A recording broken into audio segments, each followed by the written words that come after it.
In the United Kingdom, where a Nigerian man has responded to the country's conservative leader, Kemi Badenoch's allegations that some officers of the Nigerian police force stole her brother's watch and shoes. Badenoch made the allegations during an interview with a free press. Well, in response, the Nigerian man, Sh0cked, posted a video where he was seen buying a new pair of shoes and a watch to replace the ones allegedly stolen from Badenoch's brother.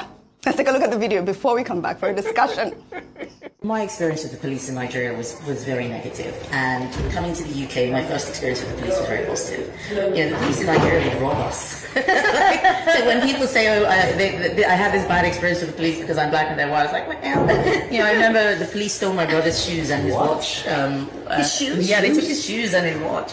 It's a very poor country, so you know, people do all sorts of things.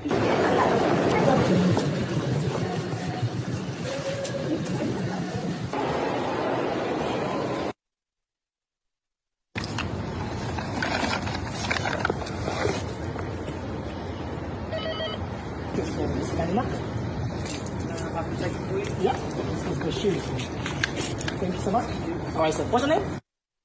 On behalf of, I wanted to read that last clip that he wrote.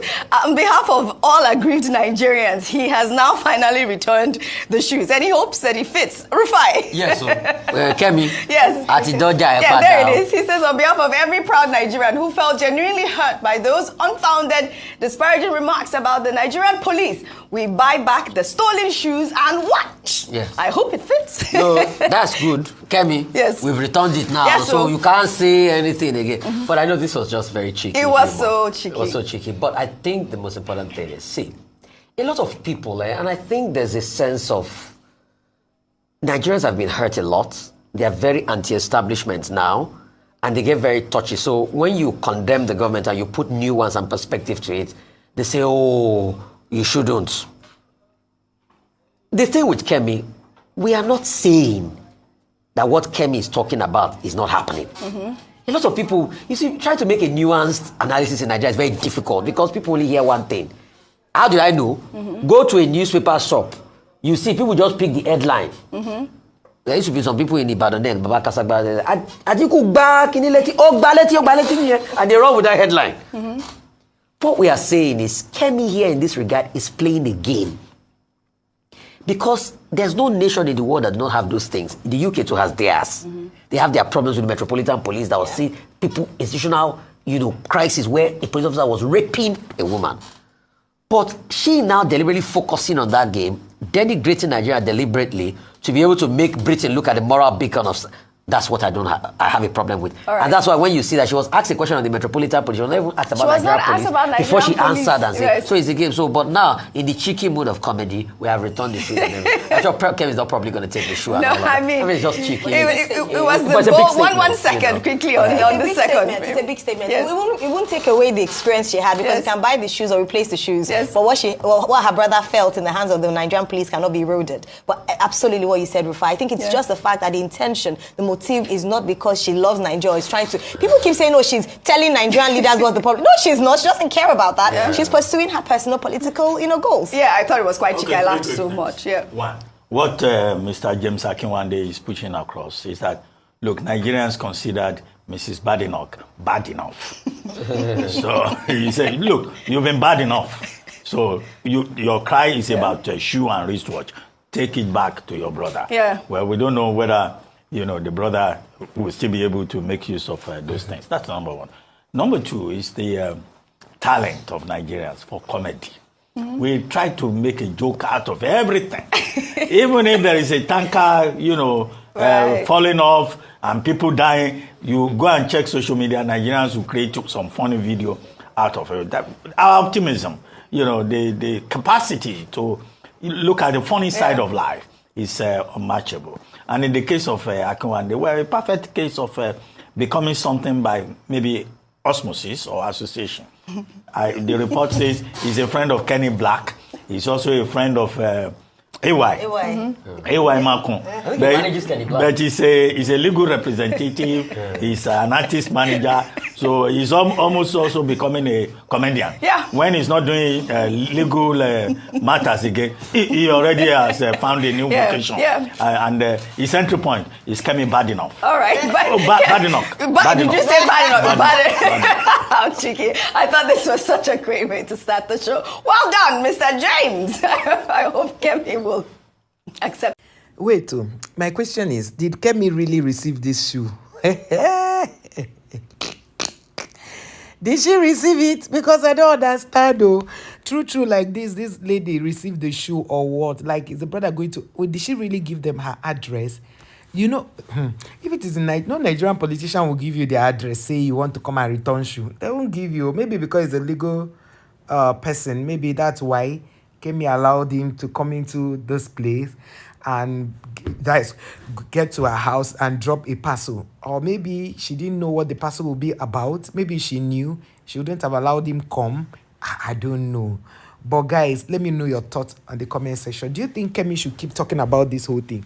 Like the other day, the recent one she talked about was about the last $100 the father had, about £100 that she went back to UK with. Should we now look for £100? Should we go back to and calculate all what the father had that recession caused, Abi, whatever she was accusing Nigeria of, so that we can give Kemi back? Because as it is now, this matter don't tire me. Kemi bad enough. Why will you people give her a name that her name is Kemi Badenoch? Her name is Kemi Badenoch. Her husband's name. See, do you know the funny thing with Kemi? If this Badenoch was a Nigerian name, like they gave her the name, she'll say, can you imagine? That's how they went and gave her a name that is not good. That name doesn't befit her. Oh, the Nigerians are this. If Kemi was talking about the Nigerian government, listen, you people should not put these things out of context. If she was criticizing the Nigerian government and not saying things about Nigeria, no problem. But to constantly talk about Nigeria in a degrading manner and even said Nigeria is a poor country. Nigeria is not a poor country. Kemi Badenoch, correct yourself. Nigeria is not a poor country. Nigeria is richer than the UK. Oh, man. See, how can the UK spend money the way our politicians are spending money and still be alive? They won't fold up. Ordinary Nigerians leaving their universities to go to other places because of all those visa restrictions they were giving. You can't bring your dependent to come to school and all that. Nigerians decided to leave to other countries. UK was already caving in. Hey, see, UK know that Nigeria and then hold them. UK, they know it. They know these things. Do you understand? UK knows that without Nigeria, they no reach anywhere. Without Nigeria, they don't reach anywhere. They know. You understand? So the leader of the Conservative Party, Kemi Badenoch, UK Conservative Party, Kemi Badenoch, is the one that is coming for Nigerians on a daily basis. Like, this lady does not sleep without mentioning Nigeria and this, Nigeria. If all of us come to talk about what we have experienced in Nigeria, we'll all run out of the country now. When you were saying that things were hard in that time, have you now seen how things are now? No, it's a question. Have you seen how things are now? Kemi Badenoch, people should stop calling her Kemi Badenoch. Please, I beg you, leave her. Because I don't know whether she watches all these videos about her. How does she feel? I know some people will come, people don't want her to talk about what has happened to her. It's her experience. Nobody is saying that you should not talk about your experience. Talk about it. We support you to expose your experience with the Nigerian police. Remember, the NSAS time, we all came out to fight against the police. But we will never speak bad about our country. Because, see, let me tell you something. A country, if you spoil the image of a country that has so many good people because of one experience, then there's a problem already with how you think, right? Because Nigerians did not do anything to you. It was you and the Nigerian police. And it's a human being, an individual that did that thing to you. So it wasn't like the whole of the Nigerian police force did that to you. So Kemi Badenoch, hope the shoe fit your brother. That's what the whole everybody is asking. Hope the shoe is your brother's size. And I hope maybe the man asking whether the shoe is your brother's size, maybe even ask some people to send him a picture of your brother. At least he'll be wearing 43 or 44 highest. or 46. If the shoe is too big, you should put shoe pad. Kai, Nigerians, no. Kemi Badenoch, this is very embarrassing, honestly. I don't know how where you put your face out of shame. I don't know.